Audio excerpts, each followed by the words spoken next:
testing 1, 2, 3. Bob Flemming. You reached the studio at what time? I think we got here about 8:30 to 8:45. Tell you the truth, we weren't watching the clock very closely, but just from all the things we did between the time of the quake and the time we got here, I'd say it was around 8:30, 8:45. And the facilities here in the studio then were operational at the time you arrived? By the time I arrived, everything was operational. I heard you on the air shortly after the quake on shortwave, and then I heard the camper go into operation. As a matter of fact, the camper went into operation, then it went out of operation again, so they moved it downtown to the public safety building to be close to civil defense. And it was just before they started to move the camper that I arrived here at the station. And how long did you stay on the board before you took some time off for rest? Before I took time off for rest, I really don't know, Jeannie. There were 3 days that about ran together there. I was on the board from along about 9 o'clock in the evening till sometime the next morning, and then slept for a couple of hours. Who relieved you when you took off the next morning? I think that Nat Brooke relieved me at that time. We had, as I say, everything runs together in your mind for those 3 days. And, you know, I think everybody was about the same, Jeannie. We couldn't sleep very long. We were pretty upset by the quake. And you'd sleep maybe 2 or 3 hours and wake up with a jolt and get up, and you couldn't go back to sleep, so you go back to work. And there were everybody, of course, we had actually 3 crews working full time, and this spread our manpower pretty thin. We had a crew at the transmitter where we had shortwave facilities and also all kinds of broadcast facilities. We had a crew on here at the studio and another crew, including yourself and Theta Conley and Ty Clark and others, Jim Lawson, at the KENI camper, which was parked right by Civil Defense Headquarters at the Public Safety Building. And so between us, it took everybody's time pretty well to keep it all covered. Nat Brooke and Otto Miller were pretty much here at the studio with me. Bill Barry and Jim Lawson, Ty Clark, yourself, Theta Conley were all covering the KENI camper. In the hours following the quake, of course, no one knew until the next morning, all through those dark hours, while we just sort of lay here and panted after the quake, and the city was kind of like a wounded thing lying here waiting for some light to come on. We didn't know what the town was really going to look like, and there were a lot of us who weren't so sure. We were anxious to see the sun come up so we could see what happened. But I'm sure that most of us, it took us a while before we realized that we had sustained a major earthquake, and it was quite a while before we fully realized that we had sustained the worst quake ever recorded, and that the city of Anchorage had sustained an awful lot of damage. Buildings that looked all right at night, in the morning, in the daylight, they weren't so good. Some of them will have to be extensively repaired. Some of them won't be habitable for quite a while. Some of them may even have to be torn down. But, of course, people outside now, we're receiving letters and mail from people outside now who say that they've seen the damage and it looks terrible. It looks like we're really shattered. Well, the fact is, they're seeing the buildings that were damaged, because they don't send pictures of the buildings that were all right.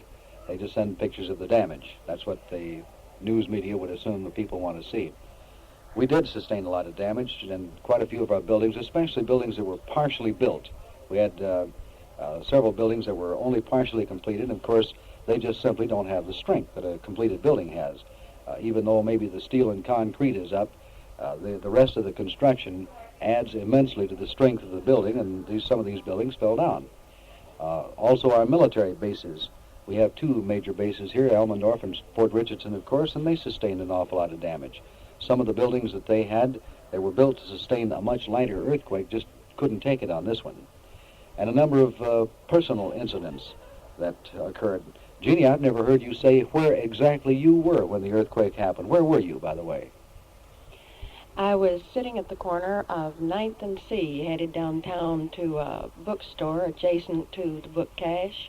Immediately, as soon as the quake stopped, while everybody else was still sitting around wondering what to do, my instinct as a reporter told me get straight to the public safety building, and that's where I headed. Within 60 seconds I was pulling in there and discovered that their huge pieces of equipment, office equipment and whatnot, had been thrown face down on the floor. And my son, I started back out to the car to see if we'd gotten on the air yet. I was thoroughly confident that our crew would have our station on the air, even though the power had been disrupted. And I knew... You might insert there, I don't know what this is for exactly, but we have two huge diesel units that supply power in case of emergency. One is at our transmitter, and the other is downtown, supplies power to the Lathrop building here. And so both our studios and transmitter building can get on the air. And of course, as soon as they had power at the public safety building, our KENI camper could also get power from that. So we had 3 points to broadcast from within a matter of a very short time, considering what we went through. Will you describe the transmitter site and its location? Yes, I will. It's sitting on a little backwash of water from Cook Inlet known as Bootlegger's Cove. And when the tide is high, this Bootlegger's Cove is inundated, and when the tide is out, it's not entirely dry, but it's fairly dry. The tower and our ground system for the radial system for the transmitter sits down in the cove, actually in the water. It's covered by water at that time, salt water. The transmitter building, which is of solid concrete and steel, poured concrete incidentally, sits up on a little bluff, which sounds pretty ominous, but it sits on a little bluff overlooking Bootlegger's Cove. And one of the main fissure, it ran through town, cut through town, down 4th Avenue and out L Street, and then it cut across the Bootlegger's Cove and ended up out in Turnagain. That fissure missed that building by about 600 yards. And if it had gone right under our building, probably the building would have sunk or tilted.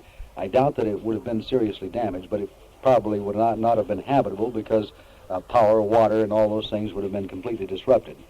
But the building sits up on this bluff, and it's a very solid building, and it sustained actually no damage. It was one of the few structures in the area that sustained no damage. Of course, there were a lot of things thrown around inside, but our transmitter was all right. It got on the air very quickly as soon as power was restored, our emergency power, and we were able to broadcast then. And very quickly, very soon after that, of course, we were being picked up and relayed to Fairbanks and also points in the southeastern Alaska, down in the Panhandle, so that people were beginning to get the truth of this. Now, the fact is that nobody, I am sure, actually broadcast or transmitted any untruths about the situation. It looked bad.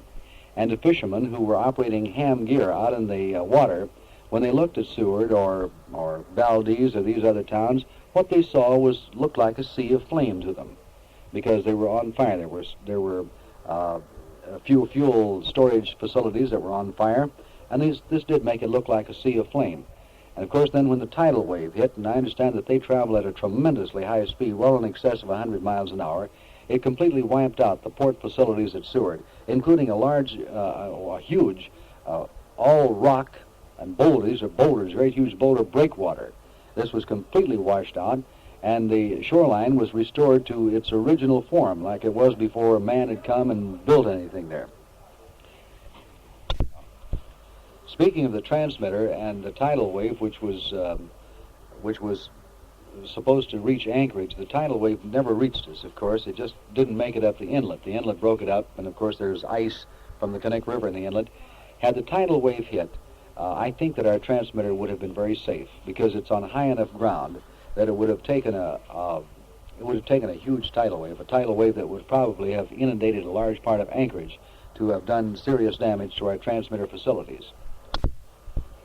However, I might point out that the tidal wave was announced, and at that time nobody knew how big the tidal wave was, and I might add that there were people who stayed at the transmitter site and weathered it out. They simply disregarded the warnings to get to safe ground, because we realized, of course, that news being disseminated out of this part of Alaska was dependent largely on KENI because of our network hookup.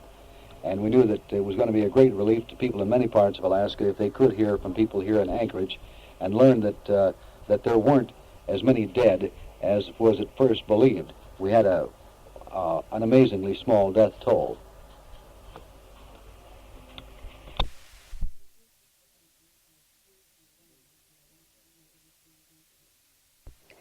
Frank Brink, Assistant Professor of Speech and Drama at Alaska Methodist University.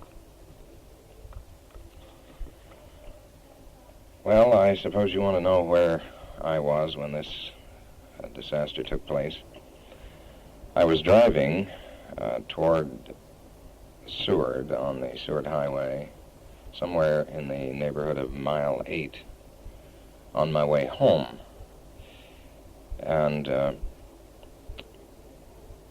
I began to feel that the car I had just purchased was a lemon because the wheels appeared to be running off the car. I'm sure that the wheels were falling off, as I remember it. And I attempted to pull over to the side, only when I started to turn the steering wheel, it wouldn't turn where I wanted it to go. And I felt that the whole rear end of the car was falling off. Finally, it dawned on me as I watched the telephone poles sway back and forth and the lines whip hither and yon that this was an earthquake.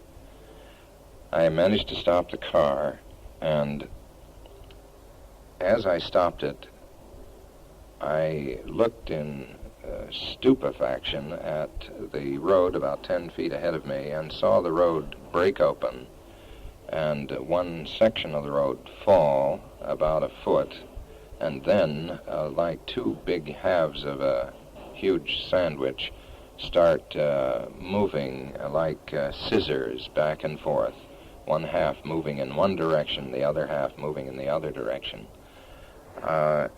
During that moment, I had only one thought, and that was, how was my wife making out?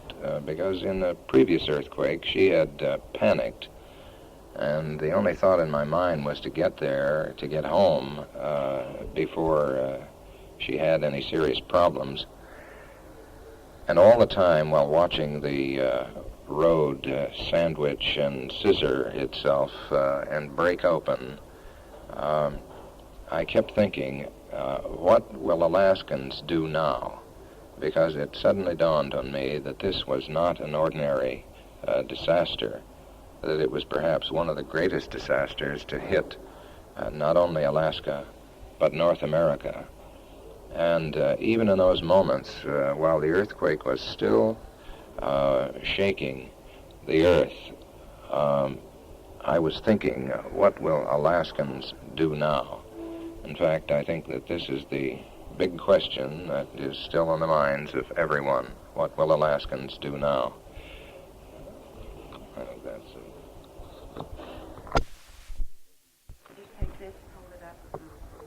The really impressive thing about the actions in the urban renewal field is that the progress has been such. The impressive thing about getting the urban renewal programs going is that in the period of 3 or 4 days, actions have been taken that would usually take 3 or 4 months at the earliest. This has meant cooperation not only by the people who are here right now, but also in the regional office in San Francisco and by a lot of people in Washington.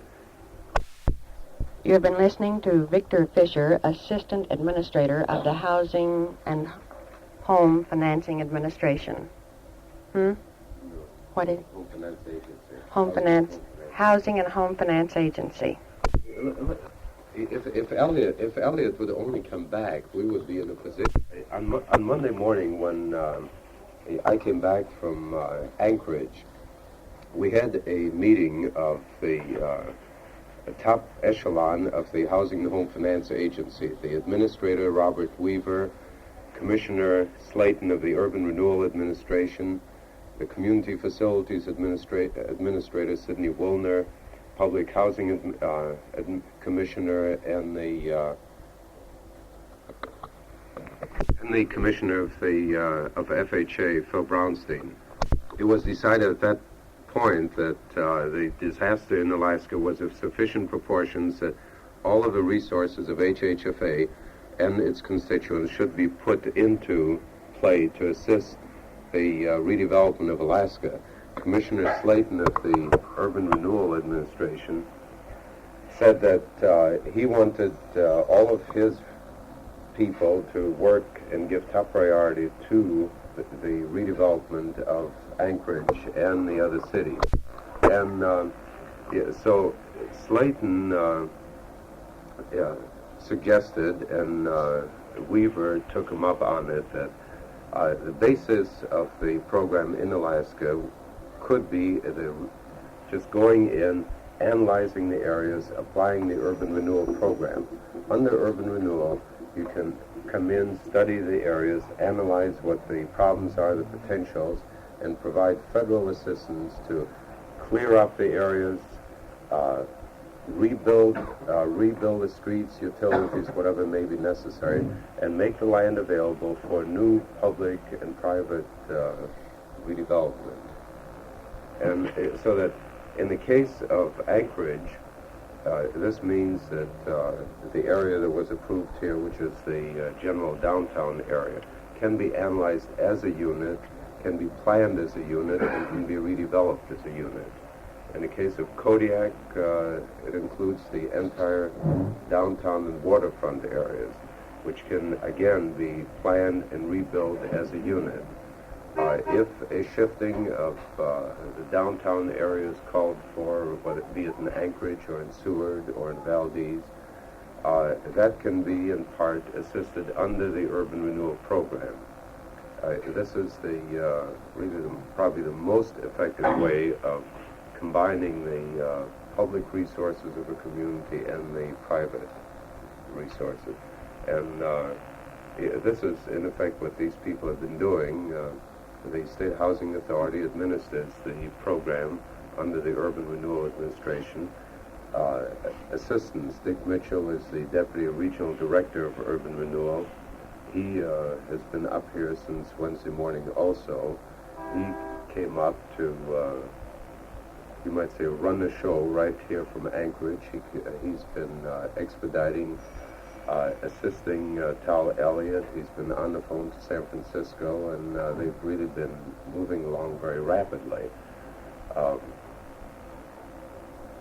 next stages now are planning. They're bringing in additional planning consultants to assist the city and the Crittenden and some of the other people here who've been doing the planning for the downtown area. Dick has a real estate man here. He has a regional planner here to assist with the preparation for the urban renewal program. This is just a general background. Is incorporated ultimately into the grant formula that is existing. So it becomes a part of what ultimately develops as a grant, which has this sharing ratio, which we, in the case of Alaska, don't know what it'll be.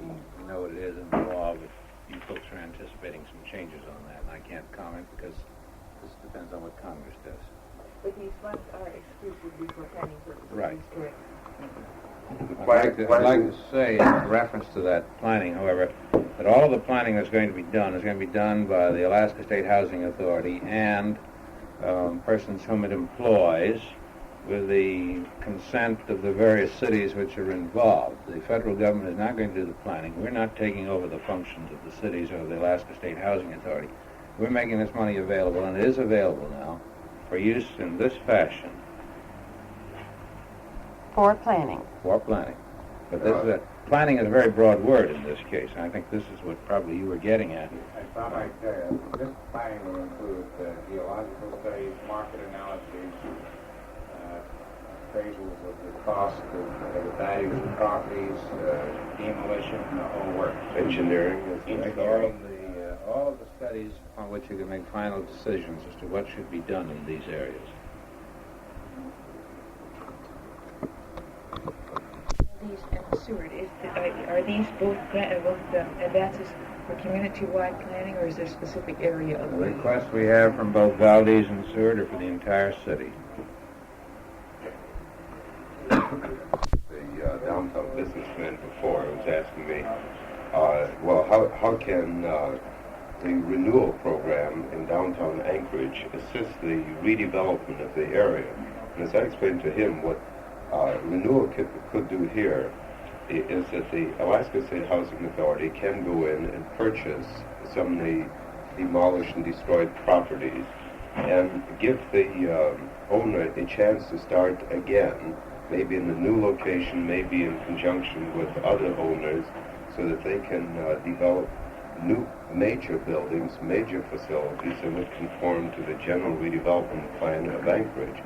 And they would be in a position then of having the housing authority go out and assemble large tracts of land, maybe half a block or a block in one unit, and make it available for redevelopment instead of each individual property owner having to dicker with a lot of individual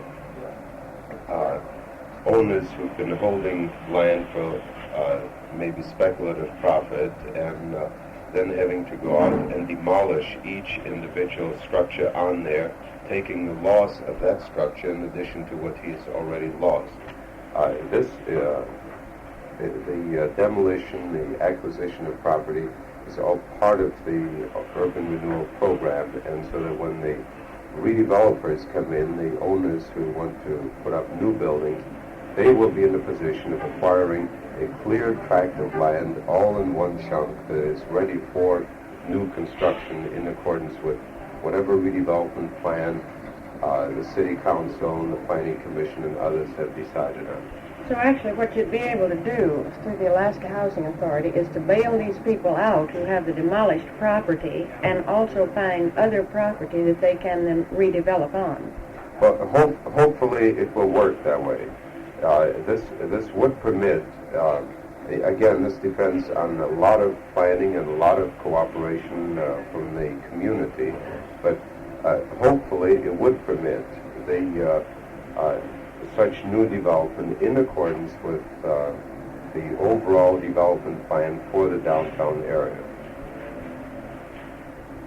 But you know, I think at this point none of us know whether this land is usable. We just don't have the answers, and we're not going to have the answers until these geologists get through with their studies. I understand that's going to be another week or 4 days. And you'd make no attempt to purchase it unless you know that it can be reused?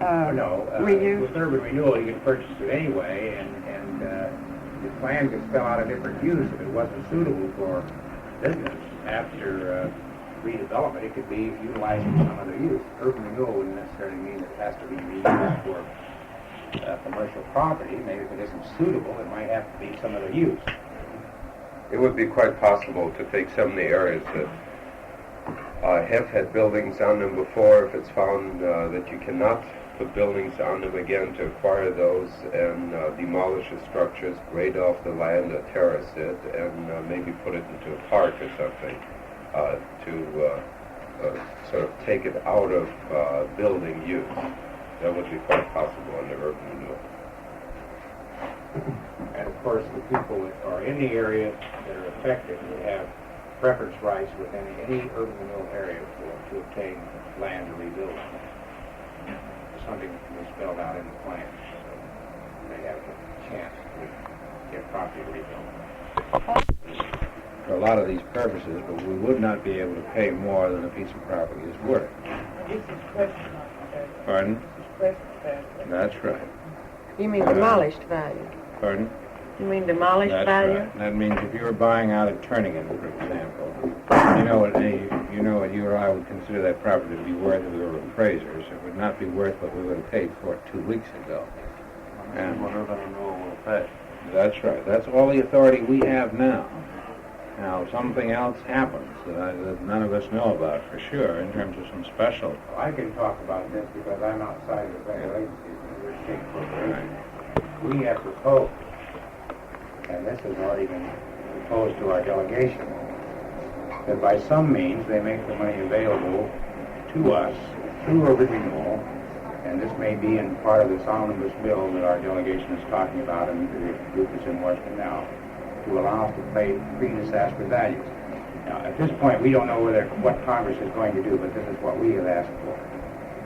We hope they'll do something about it. The Alaska State Housing Authority. The governor's office really has asked for this, but we have gone through the governor's office, and this is one of the things that's been proposed. Now, At this point, we don't know whether it's going to work or not.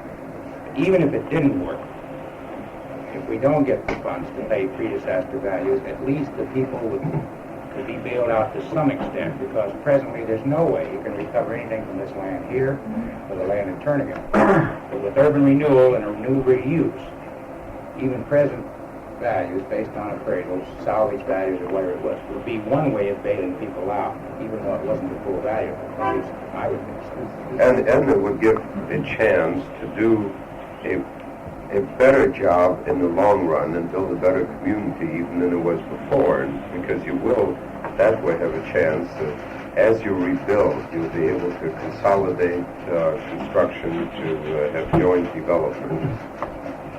Excuse me, Mayor? Go ahead.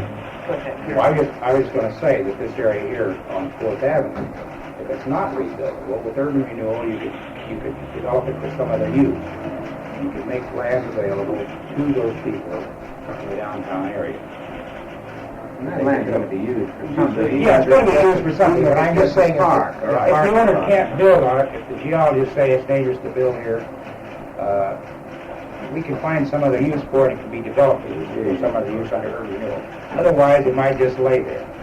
If the geologists determine that it is structurally sound, do I understand you to say, Mr. Fisher, that the original owners or the present owners did have the first opportunity to purchase this land back again? Their efforts in that area have given the land a particular value because of its surroundings. Will they have a first priority on repurchase? Well, the process previously followed by the State Housing Authority and and some of the other urban renewal projects has been to, again, as appropriate, to give existing property owners a preference right to repurchase within the renewal area to develop in accordance with the redevelopment plans. After redevelopment, the layout of the land, the subdivision pattern may be different, so that no one can ever guarantee that the same man would get the same tract back. And very often it's been found that an individual doesn't particularly want to have sort of the same little lot as he had before. He may want a larger tract. He may go in with others. So it's not necessarily a preference for that individual lot, but a preference to rebuild within the redevelopment area. You mentioned a couple of times the word could in regards to paying the post-disaster prices and redeveloping areas unsound to build on as parking lots and such. What makes this a fact? When can you say this will happen, regardless of whether or not the omnibus bill, this element goes through? Is it automatic that this will happen, or is it something this You know, these studies are being made, Evan, to determine the feasibility of doing this whole thing. We don't know at this point what it will be. It can be something, you know, but we won't know until these planning people are through, and we've made all these studies to see what the use can be, what the best use is, and take a look at the central business district plan that they've been working on and coordinated with that. And you know they've been working on it for some time now. Is there any reason that urban renewal will not pay the post-disaster pick up this one? No, There's no reason. Yeah, That will happen. That will happen. Yeah. There's an approved urban renewal plan. There's one developed that fits in with the laws we have, and there seems to be no reason for me to concern myself about that, because we're dealing with people that are accustomed to doing this kind of thing. We will give that financial assistance. Awaiting momentary action on that application. The other function was to work with the local authority here and try to determine to what extent the low-rent program could participate in the ultimate rehabilitation of Kodiak and Valdez and Seward. The third function, I think, before we go back, will be to a general aid in the Alaska economy, in aiding the authority in expediting their other programs throughout the state. That will be the last function that we have at the moment, because we feel that if there's construction going on in Ketchikan, Petersburg, and Juneau, it will be one more step in aiding the economy of the state. I trust that we will be able to carry through with the authority this obligation as far as the construction here in Anchorage, so that it'll be able to get the program under construction, and it will be then useful to help ultimately to house the people of low income who need this housing in Anchorage itself. How long do you expect to be here? I'm leaving tomorrow morning. I've been here since Friday. Well, we think at this point that we can get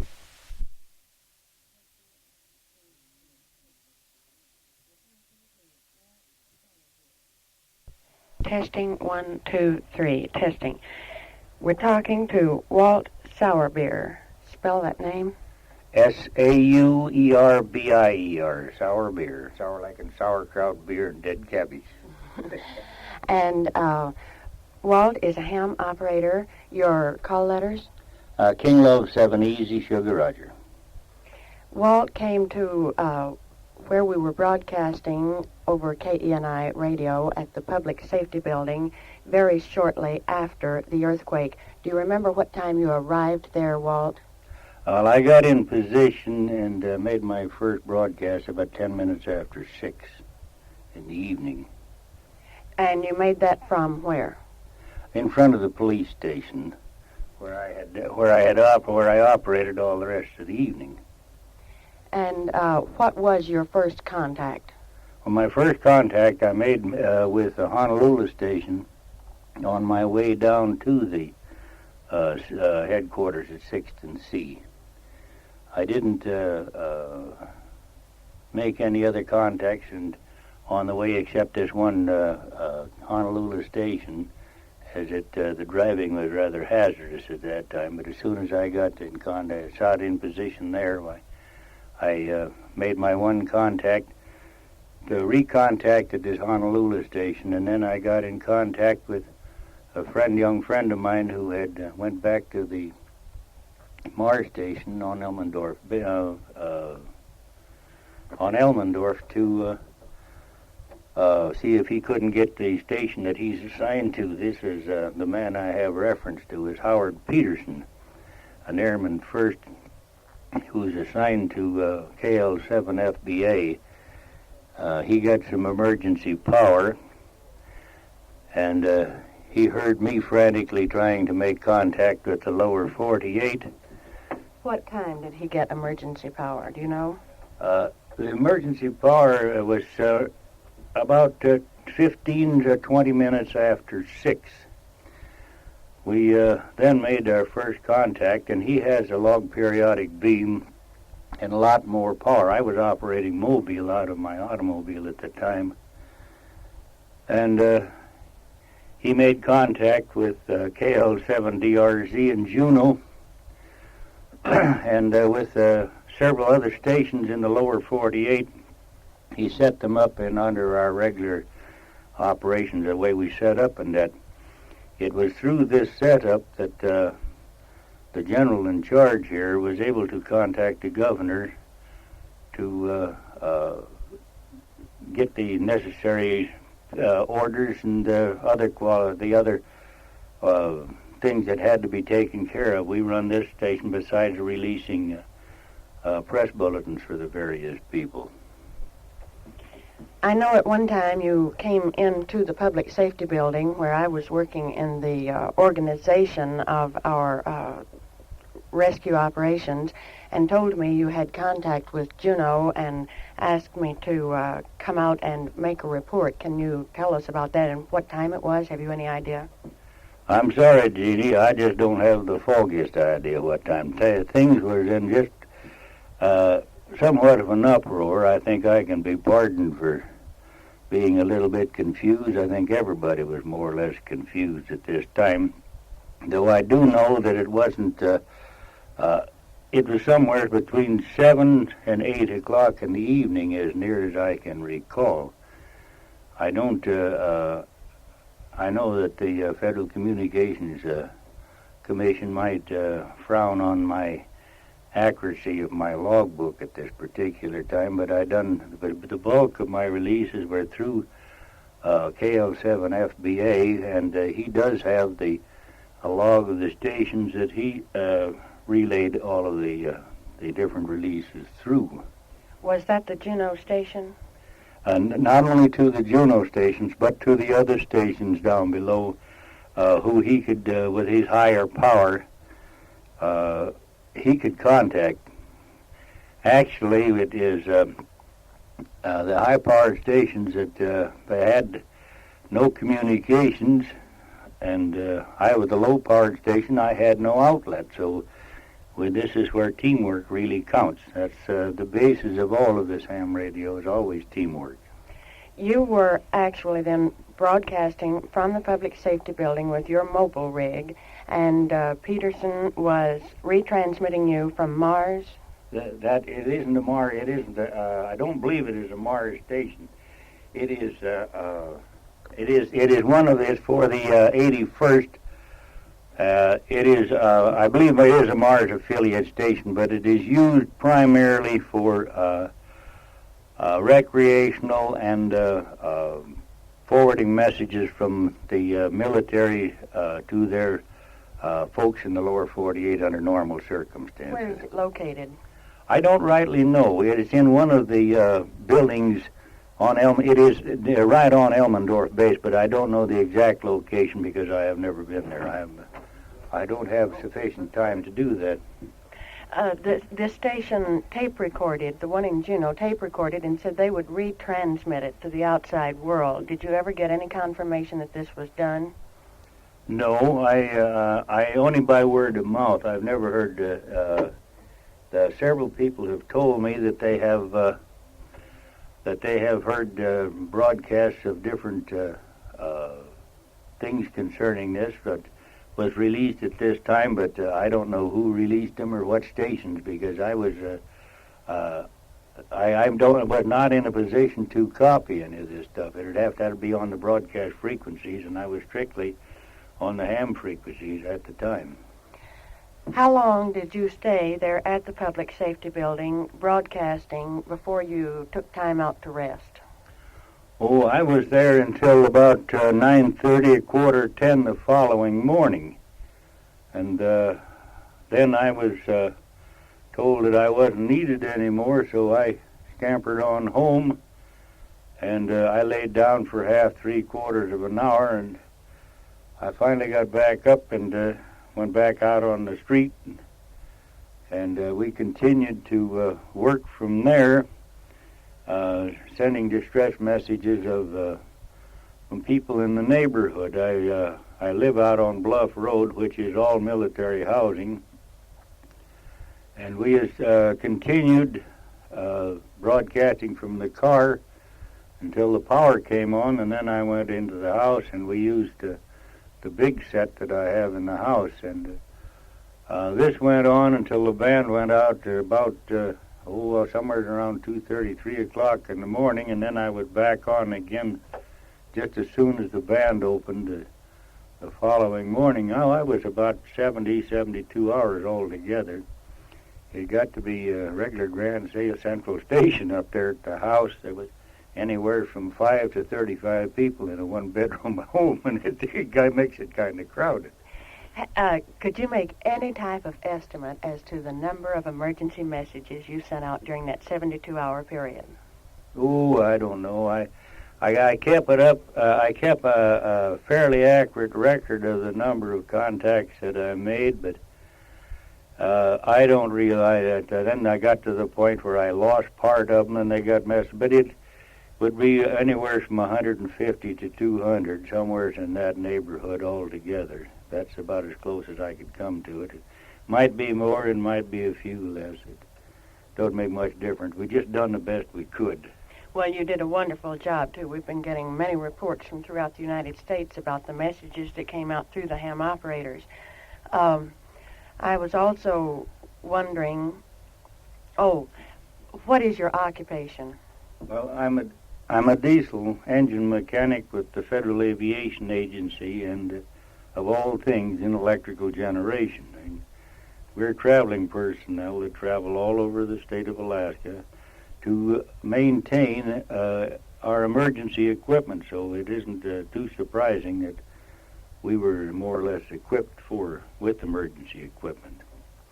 But you were using your own equipment and not the FAA equipment during this emergency, is that right? Oh yeah, that's right. No, this is all my own equipment. It's I've got the equipment that I use in the cars, also some that I take out into the brush with me to kind of keep in touch with the home folks. A little NCX3 that is my little jewel. How long have you been in Alaska? Do you mean just this time? I might shock you a little bit. Dad brought my mother and I to Nome in 1906, and we were there from till 1908, and then we returned to the States. I was in the Coast Guard in 1920, 1921, on the Old Bear and on the Algonquin. That's a few years back, too. Then I was skipper of a 65-foot boat in 1937 and 38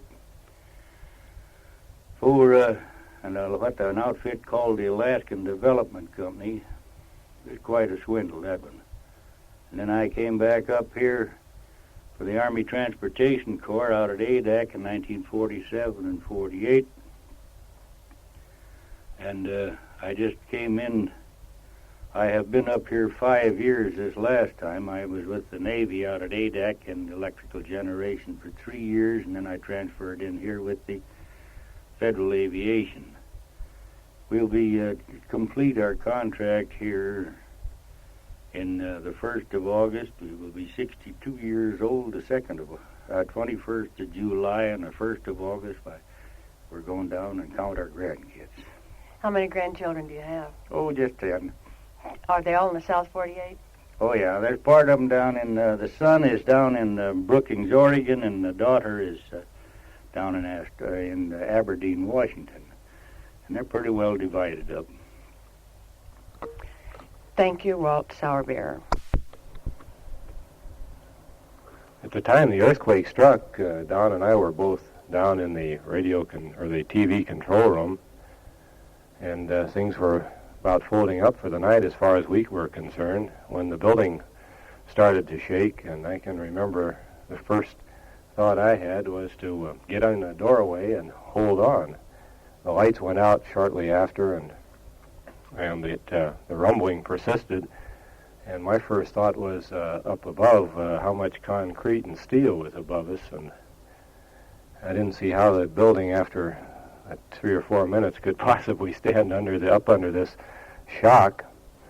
And after the rumbling finally subsided, I went outside the building and looked up to see which way the tower had fallen over, and there was Don, and he probably has a better graphic description of what our tower was doing than I do. Well, we watched the TV tower swaying back and forth, almost limber like a fishing pole. And of course our microwave equipment shifted and eventually went off of its mounts on the tower. But then as soon as Charlie came up, seems like he came out of the building saying, "Let's get radio on the air." So we jumped into Charlie's car and started trying to get to the transmitter.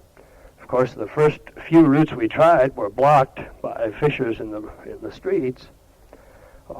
Eventually, we found a route that was almost clear through to the transmitter. We probably dragged the bottom of the car a few times, but we got out to our transmitter and saw that we had some tower standing out there at least.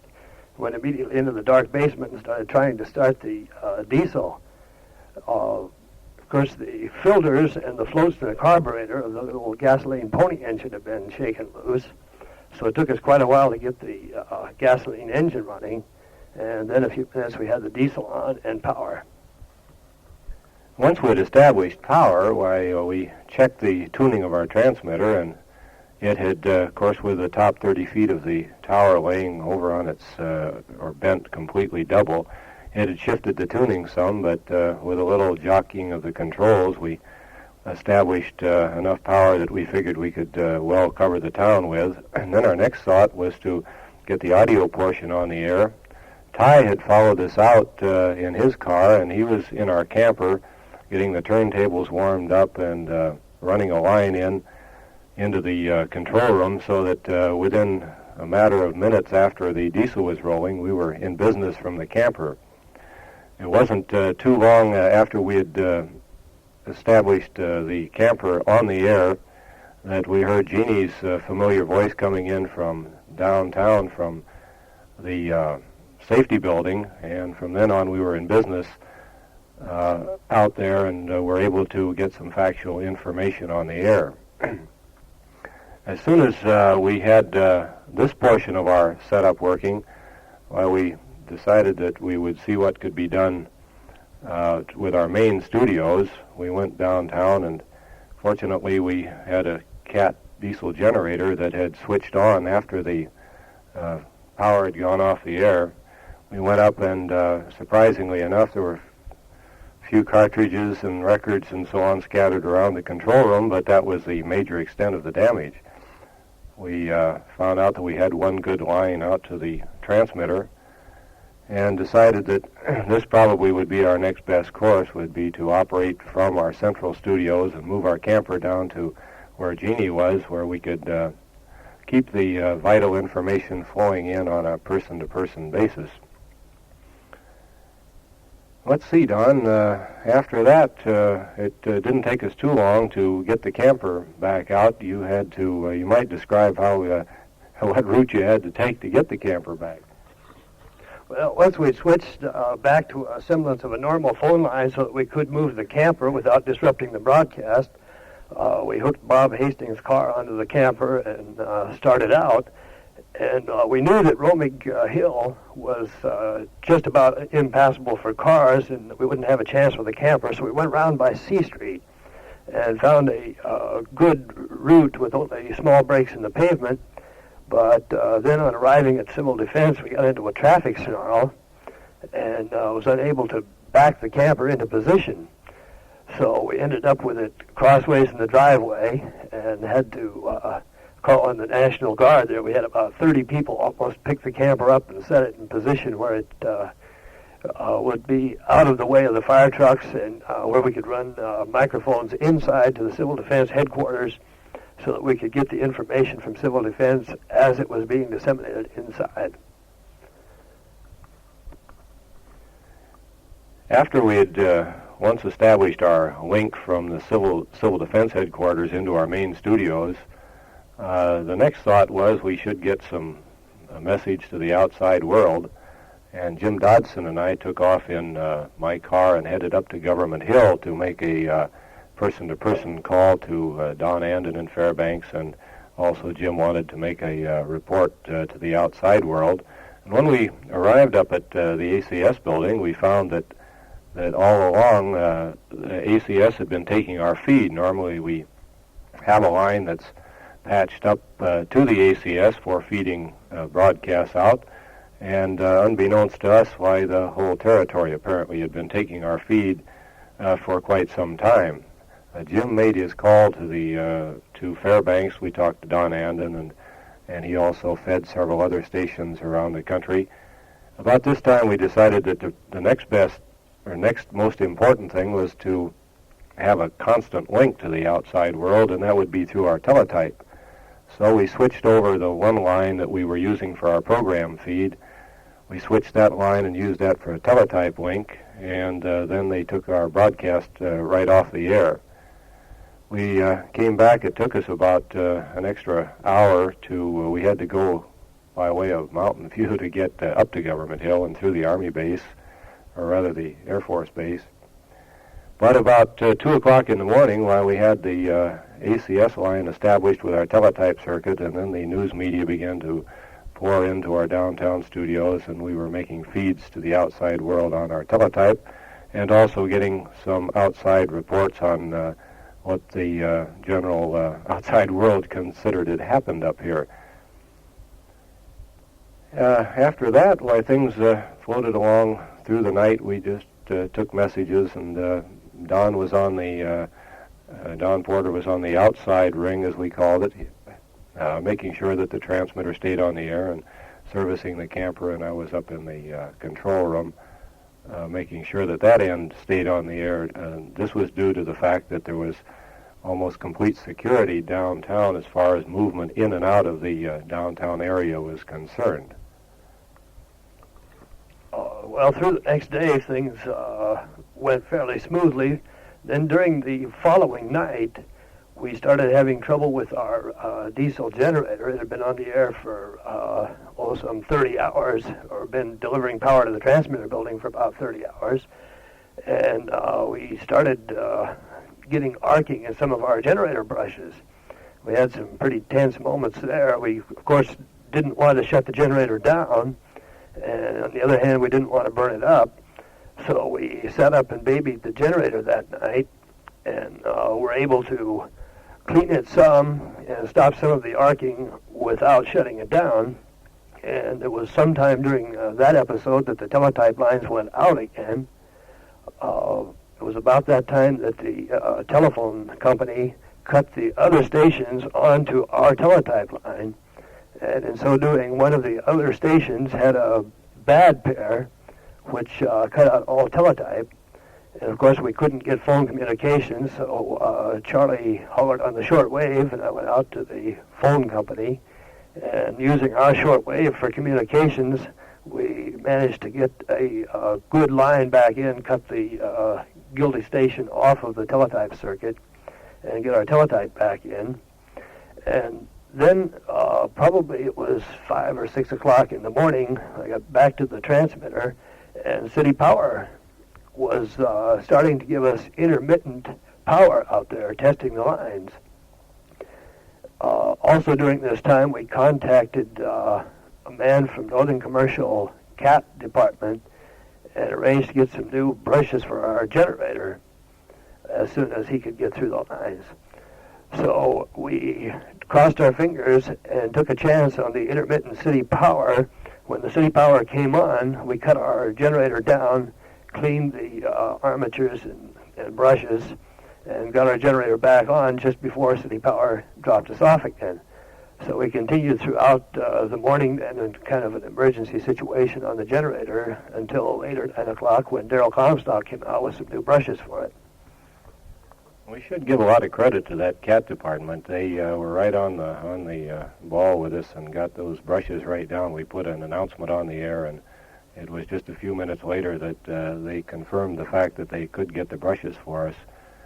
And this enabled us to maintain our power for the rest of the day without any problems once the new brushes had been installed. Also, Don, down at the, we had a little power problem for a while at our camper, and you might tell about the incident and where you secured your portable generator to run our camper during the period when the Civil Defense building was having a little power problem.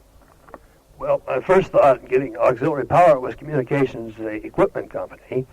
I dashed over there and found that they had an extra small generator, which they were using, and they had a large generator on an Army truck and were unable to get it off the truck.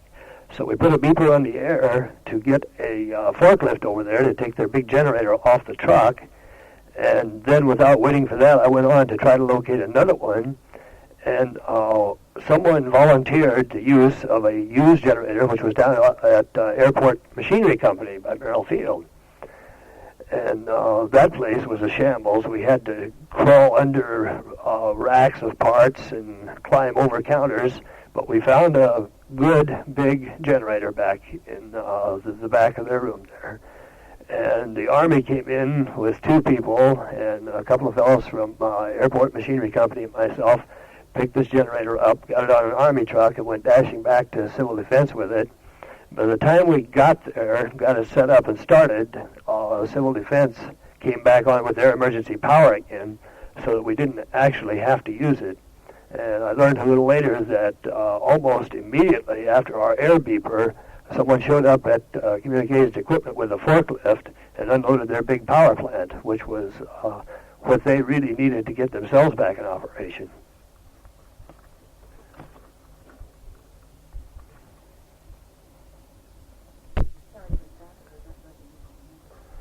one company that deserves a lot of credit too is, of course, communications engineering. That one night we had a unit that had been in Ty's car that I needed for my car, and we went over shortly after the disaster had occurred, and with a flashlight and a lot of looking, we finally found the unit that we needed with a lot of help from the fellows there at Communications Engineering. We were able to install it in my car in a hurry, and this gave us additional communications between Don Porter and myself, and also Genie Chance in her car.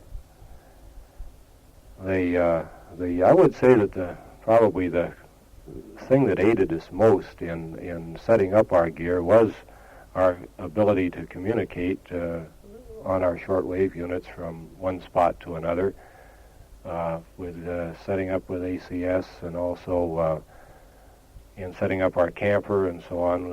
If we'd have had to depend on telephone lines, we would have been in a pretty sad state. But with the portable gear, we were able to maintain communications and establish all our necessary links. Might mention how our families fared. Of course, Charlie's family was at home, and my family was in town. And it was the first night we all, my family and I, went to the transmitter, where of course I was working, and we simply moved in with the Hastings family. They made a Davenport out into a bed, and there was our family and also Ty Clark that stayed there, where they could be on duty if necessary at the transmitter building in the event that we had lost lines or anything during that first night. It wasn't until the next morning that we actually, I was able to drive by Charlie's place, although he was still locked inside the inner ring of security. And of course we found Ethel and the kids sitting around the fireplace, happy as could be, listening to the radio. It takes a lot more than an earthquake to shake Ethel, I guess. And it was 3 days that my wife and baby and Ty Clark and I, when I was there, stayed at the Hastings home and ate with the Hastings.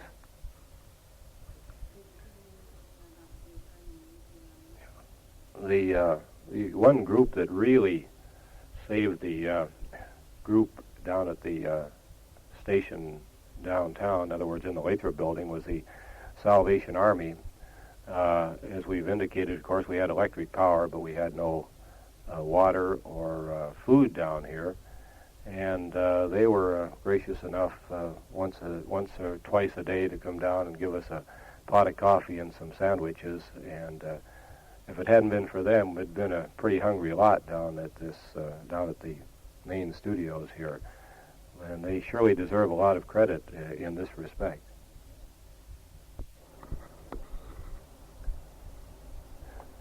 We found along about, what time was it, Don? About 5 o'clock on Sunday that we had power in our building other than the auxiliary generator. The auxiliary generator doesn't supply power for the television station. So when we found we had power from the city in our building, we thought that it might be well to test out our TV transmitter and possibly put something on the air to relieve the nerves and so on of the people that had gone through so much. We found at 6 o'clock that we hadn't sustained any major damage to the transmitting facilities. Tested everything out and had a test pattern on about 6 o'clock Sunday evening. And about 8 o'clock we put together a newscast with some of the pictures we had, showed the newscast, and then went into a movie in a light-hearted vein, signed off with another newscast showing some more of the films of the area. And so it was Sunday night that we finally established television back on the air, and then starting Monday we went into regular television scheduling. Well, it was Monday morning that we suddenly got a frantic word that Seward, who had not been receiving any radio broadcasts, was able to see our television picture via their translator. So then TV became the only communication link with Seward, And from the time we got that word, for about 3 days then, we simulcast our radio broadcast with our TV and just a slide of a station identification slide for the benefit of Seward. So we carried the civil defense traffic to Seward via television.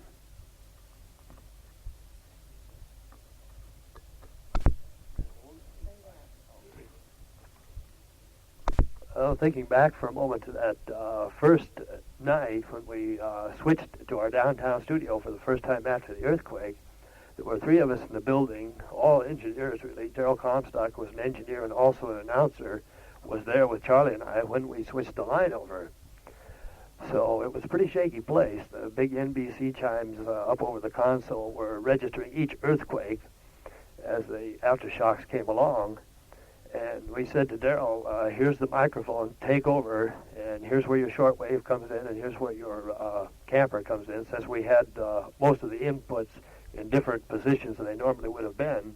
And Darrell sat down at the console and then remained throughout that first night, which was one of the heroic moments of the entire operation, I think. And another person who responded instantly, we had no contact with B.G. Rand, our television projectionist, and when we determined that we could get TV on Sunday night, we were still unable to phone him, so we just put out on the radio a request that B.G. come to work immediately. I think we had 35 minutes from the time we decided to go on with TV until they were going to close the area for the night for security purposes. And of course, once a person came in, they were here for the night. So we put out the word, BG, get here in the next 35 minutes, prepared to spend the night. And he did. He made it in about 15 minutes. He must have been ready to go. Sure a good thing that up in our, adjacent to our radio control room, they've got nice soft rugs. Most of us spent the first couple of nights there on these rugs, and they actually weren't too bad. The only problem was that every time a tremor hit, why, it was pretty noticeable sleeping on these rugs not too far from the concrete floor. And B.G., he spent the night with us, of course, that night following the resumption of television. On the evening of Good Friday, March 27th, 1964, I was writing a letter to a friend in Juneau. I'd received a letter from him indicating that his spirits were rather low. I was writing him a letter of encouragement.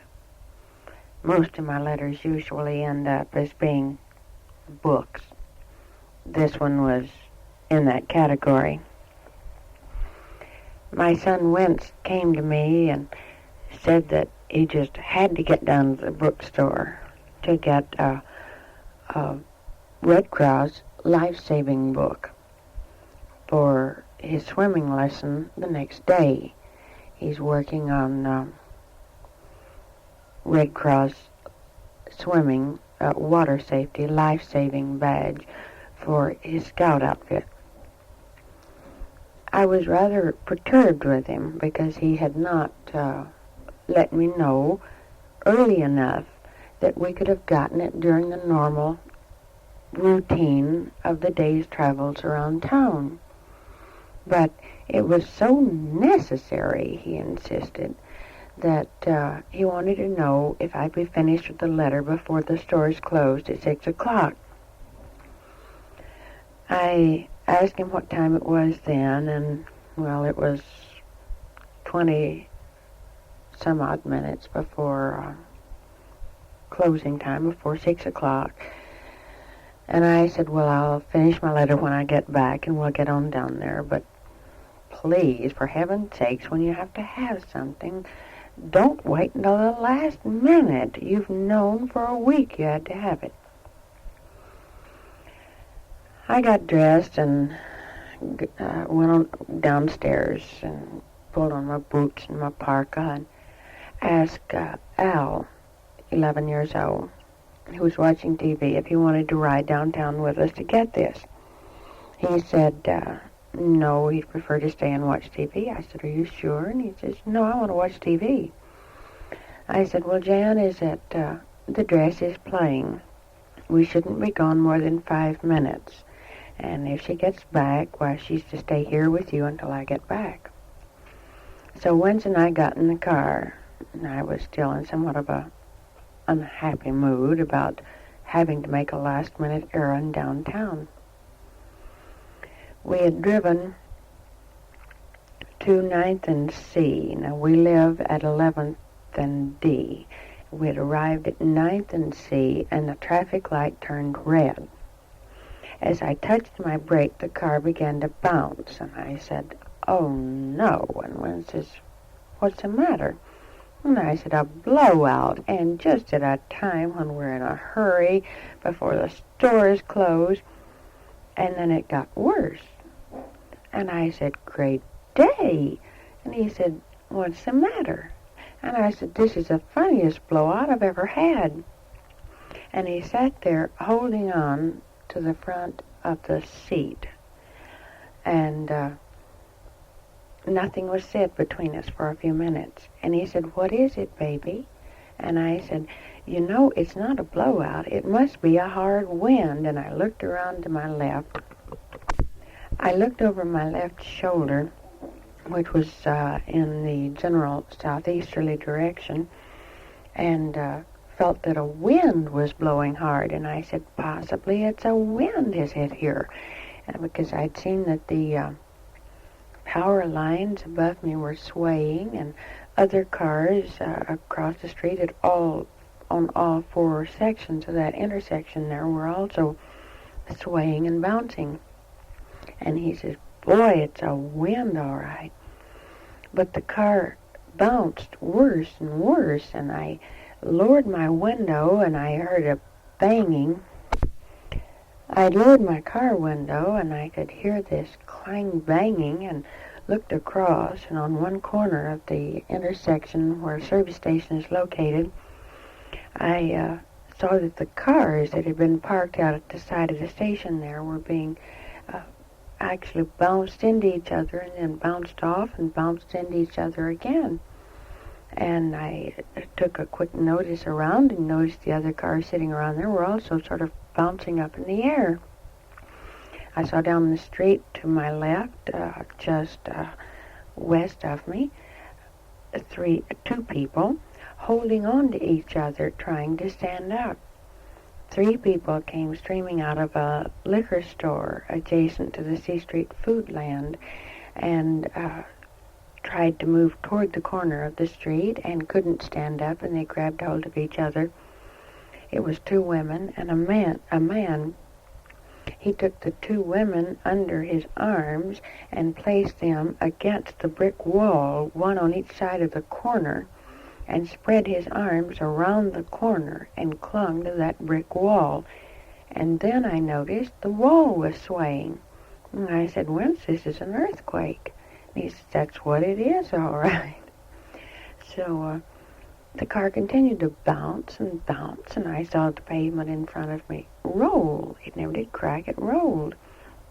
And my car was bouncing from my side of the traffic lane over into the oncoming traffic lane, and I said, maybe if I put my brake on, it will help hold the car steady. And I did this, and then I looked around again, and I resurveyed the scene, and I said, oh, poor Al. And Winston says, why?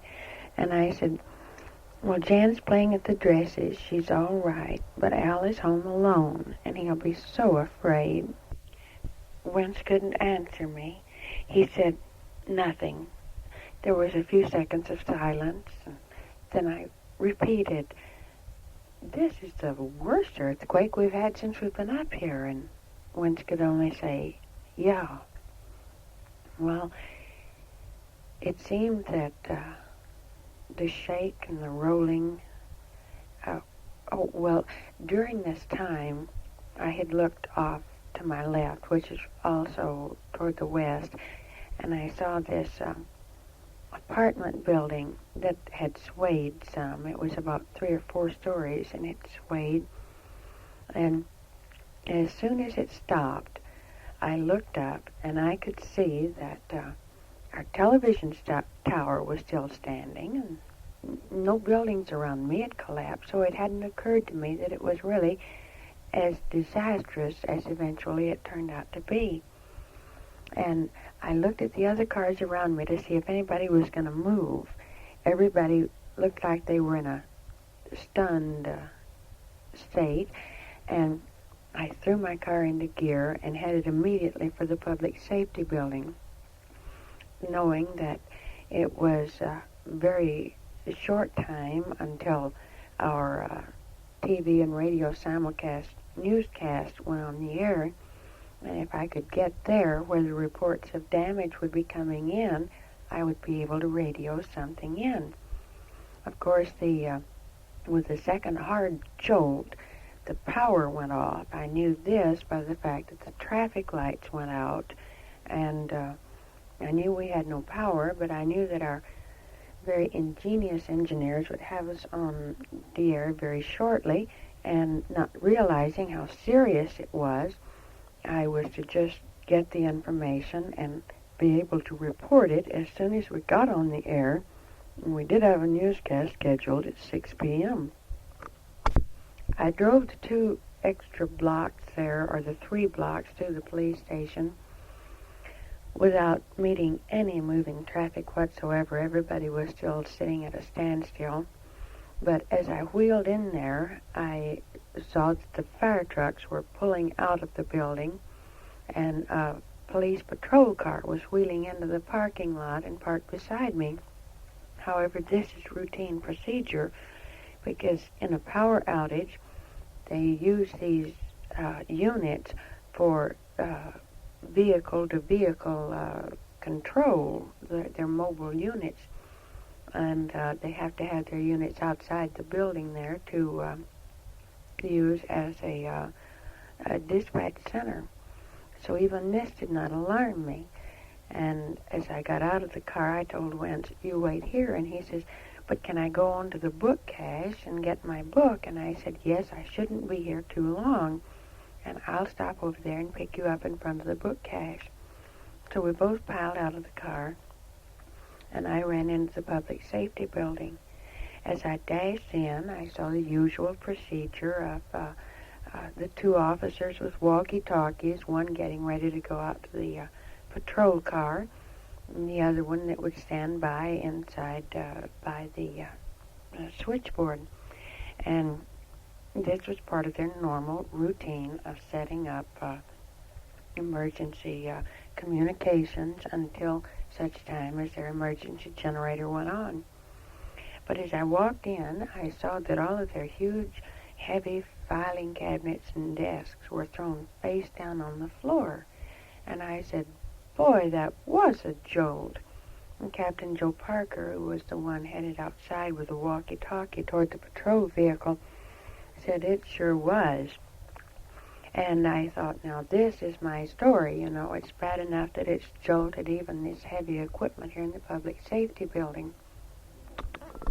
Still not realizing how extensive the damage was, I was thoroughly confident our engineers would get us on the air, and I thought this might be my story, you know. So I headed back toward the door to get to the car and see if I could establish communications with the station. And my son, Wentz, came running in the door, and he yelled, "Baby, come quick, Penny's is falling." Well, he had gotten just out of the parking lot, headed toward Penny's, when he had seen portions of the wall fall. As I stepped out the door, I stood there, and I saw that the corner, the northeast corner of the building was already bare. I had no idea that the front wall had already fallen. But as I stood there and watched, I saw the big slabs of concrete walls silently break loose and start toward the ground. And as they came out at an angle, apparently the lower portions began to break, and it filled the street with a roar, the deafening roar. And Wentz looked at me, and I saw horror in his eyes. And I said, hop in the car, honey, we're going. And he said, where? And I said, we're going to KENI. This is where we'll be needed. Our station will be on the air shortly. Well, at this point, it still hadn't occurred to me that this damage could be extensive. This was a new building. Maybe this was the first real shake it had had to withstand, you know. And this would be something that I would have to report on. It still hadn't occurred to me that the damage could be extensive enough that my family might have been in danger. So we drove the extra block to KENI's there and pulled into a parking lot. Saw people still streaming out of the back door of the building, which is on the southwest corner of the building. And I saw other people who were headed toward the building, apparently in a state of shock. And it's one woman in particular stood there and said, oh no. And I said, were you in there? And she said, I had just left. And the girl with her said she'd gotten 2 blocks down the street and turned around and started running back. I don't know why, but I'm with her. I was afraid she'd try to go in. And I got up as close as I could to take pictures, thinking still that this was the main thing, and I heard some men's voices behind me saying, there's no sense trying to lock up. There are no windows left in the building. And I looked around, and all these office buildings there, sure enough, they didn't have a window left in them. But I still felt that it was from the shock of the falling of this one building that had burst all of these windows. Then as I went further down toward the disastrous corner, I saw people running from 4th Avenue, which was a block away. And I heard some of the men yell, 4th Avenue has just collapsed. It's just collapsed.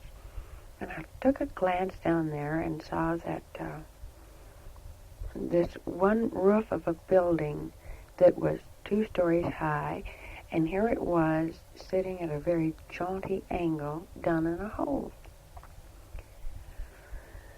Then was the first time that I thought the first thing I must do before I can go any further is get my family together and make sure everything is all right. So I had told my son to stay back out of the way of falling debris. He had minded. He was fairly close to the car.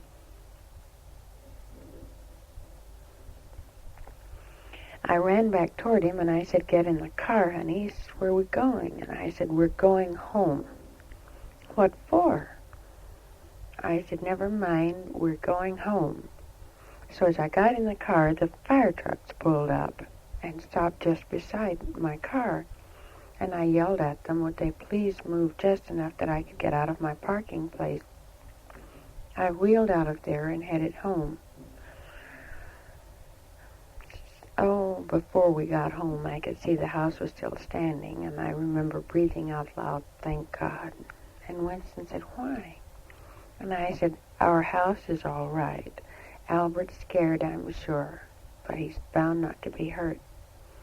So as we wheeled around the corner to the house there,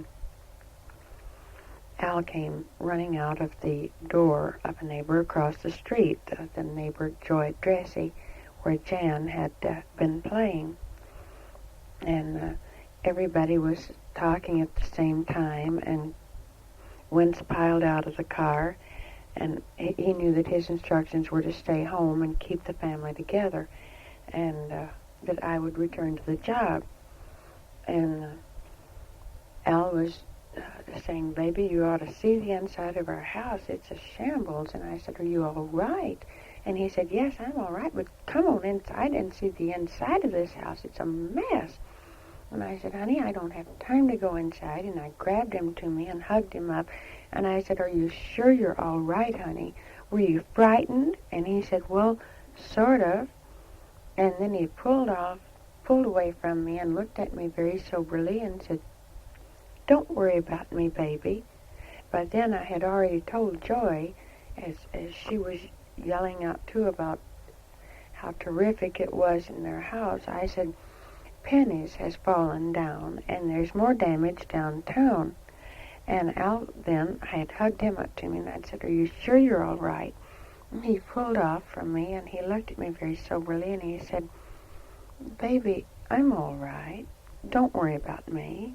Go on and do your job. So I called it Joy, and I said, I'm sure Winston will be on his way home immediately. It still hadn't occurred to me that there might even be damage in the end of town where he was, out on East Fifth Avenue. She said, I'll take care of the children. Don't worry. Go ahead. So I headed immediately for back down to the downtown area. Rather than approaching the building at the corner of 5th and D, where I'd originally parked, I decided that that area would probably be blocked off because there had been fire trucks there at the time I left. And I approached it then from another angle, thinking I would get in to the general vicinity where I could have access to my car, but it would still be out of the way of the emergency vehicles. And I went in on E Street at the corner of 6th and E. My gear shift had locked into the high position, and I had gone several blocks in that condition. And I thought, well, before I get into any emergency situation, I better see if I can unlock this thing. My husband had showed me some time before how to release it if it ever locked on me. It had done it previously. But it had been so long that I didn't know if I would remember what little lever you had to hit to unlock it. So I pulled up to the corner there, and there was a soldier standing, looking around like, what can I do? And as I piled out of the car, I asked him, I said, do you know anything about how to release a standard transmission that's locked into one gear? And he opened the hood, and he assisted me there. He got it where I could shift gears. So I went on up and got the car parked about a half block from Penny's. Went on down toward Penny's on the 4th Avenue side, the side that I had not seen previously. At this point, I saw that the whole front wall had been completely sheared off, and there were cars crushed underneath. I began taking pictures and interviewing people or finding out what I could from the people in the area, still thoroughly confident we would be on the air in a very short time, and I would have to have something to say, and still at this time feeling that it was rather localized in this few block area there in the downtown area. And I saw Joe Rychetnik, the photographer for the Anchorage Times, running around there taking pictures, and I yelled at him, and he told me, he says, this car here is Bill Tobin's of the Anchorage Times, but he's not in it, he's safe. But there is a woman in the car down here further, and she's still alive. She's talking to people. There were many people standing around on the street, actually not getting in the way too badly at the time. And I went on down to this area where the woman was in the car. One wrecker was already there. I've been told since then that the slabs of concrete that were on her weighed up to 12 tons. The entire operation in trying to extricate her from that car was volunteers, people who apparently were on the scene, and they went to work immediately. The wrecker had been dispatched. It was determined it would take 2 wreckers in order to try to break this slab of concrete and get it off the car. So a second wrecker arrived. They tied onto it. One man was directing the operations, and he too was just a volunteer, and he directed it to the point where the two wreckers pulled against each other and broke this slab of concrete. They pulled it open about 2 or 3 feet, and he ordered them to stop. If it went any further, they were afraid that the slabs then would cause additional crushing on the top of the car, and the woman was still alive, and she was talking to us. So they had put out a call for a cutting torch, and somebody there knew how to use it. So they cut a hole in the top of the car, and they lifted her out and got her on a stretcher and into an ambulance, and away she went. In the meantime, more people were streaming in from 4th Avenue, and the odor of gas was very apparent. I looked around and I thought, thank God that cutting torch didn't start a blaze. But there was nobody smoking in the area. They'd already smelled the gas, apparently. I went on over to 4th Avenue to survey the damage there so that I could make a report. And I was horrified to discover that 2 whole blocks had simply fallen into a crack that had opened up, and there was no street under them. Less than half the pavement on the street had actually gone down with the buildings, and they had just ridden down almost intact. Apparently when they stopped, when they reached their stopping point, the base and the foundations began to crumble, and they were at a very grotesque angle. But as I stepped over there and looked, I saw that much of the pavement that was still in place had no soil underneath it whatsoever, and there were people walking across it. I yelled at a few to get off. Some man who recognized me as a news person who is on the scene when disasters occur turned to me and said, Genie, what can we do? And I said, the first thing to do is to keep people off this pavement. I said, look, it's undercut. If anybody else around here who doesn't know what to do, block this pavement off until the police get here. Well, before that time, I had already heard while standing around the rescue operations there at Penny's, the reports from the patrolling police cars and fire trucks who had immediately been dispatched to patrol the city to see how extensive the damage was. I had heard that Turnagain had been hit rather stiffly, and that 9th Avenue along the L Street vicinity there had been hit very seriously too. And I felt that it was possible that the police were going to have more than they could handle. A number of military and civilian had already undertaken to jump out of their cars and start directing traffic at some of the intersections away from this disaster area, but the disaster area itself was not patrolled except where they were actually trying to rescue a living person.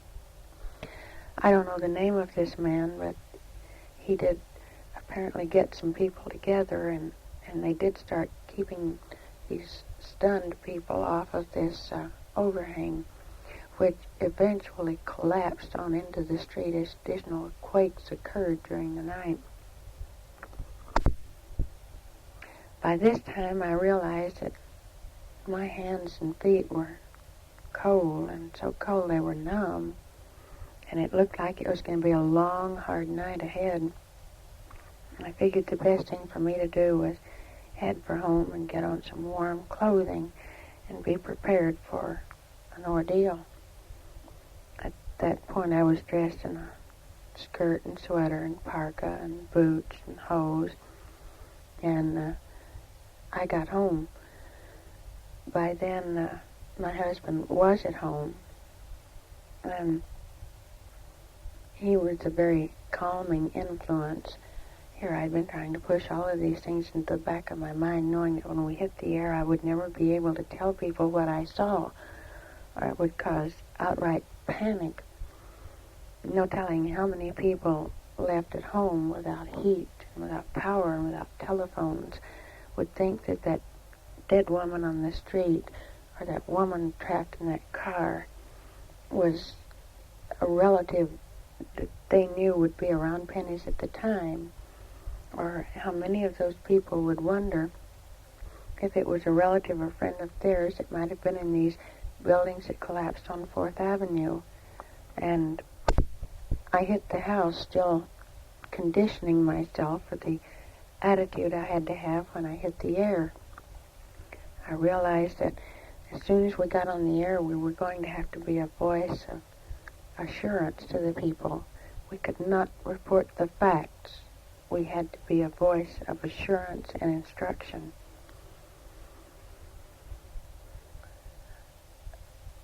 I went straight upstairs and got out of my skirt, got on my quilted Arctic underwear and my electric socks and slacks.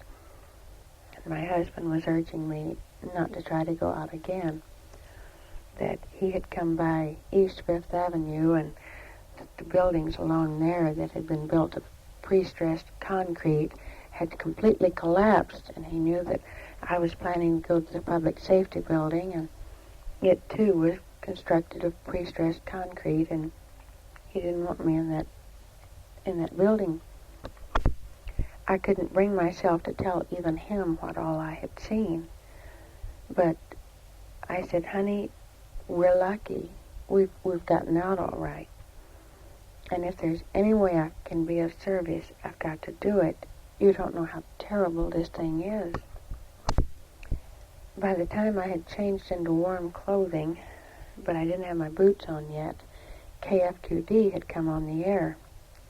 And they began broadcasting, and we had one radio tuned to them and one to KENI.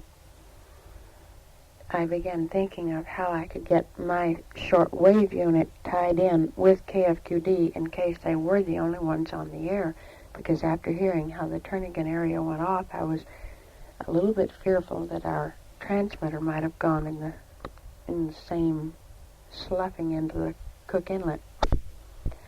But I started instructing the family to get the emergency gear together, stack it at the back door. The water that we had stored in bottles in the basement in our sleeping bags and canned goods must all be stacked next to the outside door in case the house had to be evacuated in the case a second quake did occur. As we were doing this, I heard the weird strains of music coming over our KENI station. And I knew that our auxiliary unit had gotten on the air. We were on the air some way. And I jumped into my son Al's boots at the door. Mine were not at the door in his word. And they were rubber boots. I jumped into them and headed for the car. And Winston was following me saying, "Now, baby, please don't go to the public safety building. I tell you it's not going to be safe." And I said, at least I can get on here and report what I've seen, and maybe I can help people. So by the time Ty Clark had gotten on the air to announce that over the music that KENI had returned as an emergency, on an emergency broadcast basis, I called in. Immediately he said, and now we have Genie Chance downtown who can give us a report on the effects in the downtown area. I started broadcasting then. Another quake was occurring, and my family and other families around the area had gathered around the car, and Winston herded them out into the street so they would not be under power lines. I gave the usual instructions for civil defense emergencies such as this, which I had read many times but had never had the opportunity to put into use. And then I sent it back to Ty long enough to tell my husband I have to go. He wanted to know if I needed anything else, if I had everything I needed, and I said, I'll go just the way I am. And don't worry about me. You'll hear me on the air, and as long as you hear me on the air, you'll know I'll be all right. So I headed immediately for the public safety building. within a few minutes, I had pulled up there and had gotten in and offered my services to the police chief and his captain, Joe Parker, and the fire chief, who were conferring on how to handle the emergency that had arisen. These were the only 3 people that were involved in the original planning. I went in and told him we were on the air. My mobile unit was standing by just outside the building. I would broadcast any instructions he had. Chief John Flanagan said, just urge the people not to panic. And I said, we've already done that. And he said, ask them to please not go into the downtown area or the Turnagain area. And I said, I've already done that. Now what's the next plan? It was at this point, with the 4 of us, Police Chief John Flanagan, Fire Chief George Burns, Police Captain Joe Parker, and myself, that we laid out our initial plans for handling crowd control, rescue, and a survey of the situation. Don Hill of KENI was at the Public Safety Building also, and he went out and got on my car radio at a time that I was conferring with the officials there. We determined that the first thing we needed to do was to encourage the people to stay home and seek shelter, to make surveys of their emergency gear and supplies, and make arrangements to batten down the hatches for the night. We also decided that the next most important thing would be to urge them to not try to travel under any circumstances, for we already had official reports that there were high power lines down over many of the streets, and that there were also other streets blocked by huge fissures. We didn't want people trying to get into the disaster areas. We broadcast this over KENI, and people were marvelous about it.